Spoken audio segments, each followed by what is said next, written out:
Vice President Harris and former President Trump are expected to roll out their policy plans this week, and the campaigns are taking their messages on the road. Former President Trump is expected to speak about the economy today in North Carolina, while Harris will be there Friday to roll out her economic policy. ABC's Alex Perche joins me now from North Carolina for more on that. Alex, Trump's campaign is facing some backlash now after this social media post showing two images side by side. One image shows a suburban home flying an American flag with the caption, "Your neighborhood under Trump." The other is an image of migrants camping outside a New York City hotel with the caption, "Your neighborhood under Kamala." Critics are calling that post racist. So how's the Trump campaign responding to that?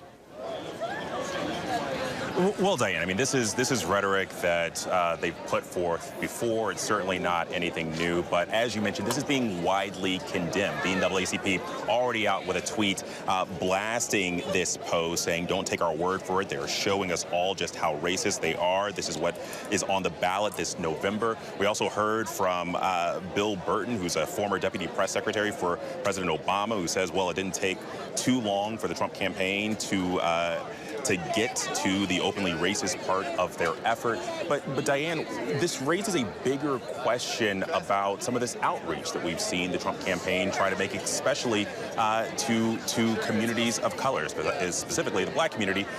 We've seen the former president try to court that vote. We know it's been integral to his campaign effort in this 2024 election. So these images like this, you wonder how that's going to resonate come November with that community.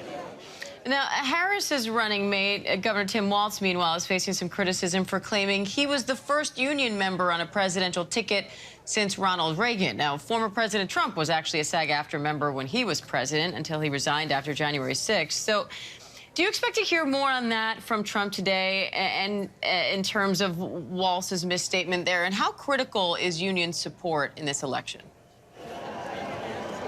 Well, Diane, I think we'll see. It might be an aside and in a comment during these remarks that we're expecting later on this afternoon. But since the announcement of Governor Walz as being Harris's running mate here, we haven't really seen former President Trump take him on directly. That's been more so the role of J.D. Vance. And I think that, Trump is really going to drill down on economics. Actually, he had a release earlier this morning calling it Kamalanomics.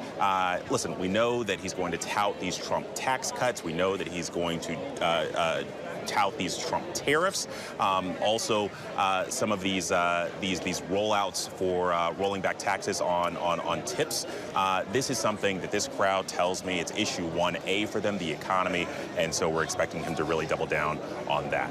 And Alex, the United Auto Workers Union is now filing a labor charge against the former president and Elon Musk for a part of their conversation the other day that they saw as a threat to fire workers who go on strike. What do you expect to hear from the former president today in terms of unions and wanting union support and his thought process toward workers on strike? Well, look, I mean, we got a little bit of a preview of that during the RNC when the president of the Teamsters, Sean O'Brien, appeared and gave that speech. It really surprised a lot of people, but we know that Trump has courted this union vote. Now, you're talking about the president of the AFL-CIO. Well, the Trump campaign has been out this morning blasting that lawsuit, saying that it's frivolous in many respects. But when it comes to the former president's relationships with unions, it's something that's really kind of undefined. There was reports about him meeting with the Teamsters in Washington where he touted policies that were basically a 180 from those whenever he was in office. And so that is going to be something to really kind of pay attention to. How does he define his relationships specifically with organized labor as he rolls out his economic policy? All right, Alex Perche in North Carolina, thank you.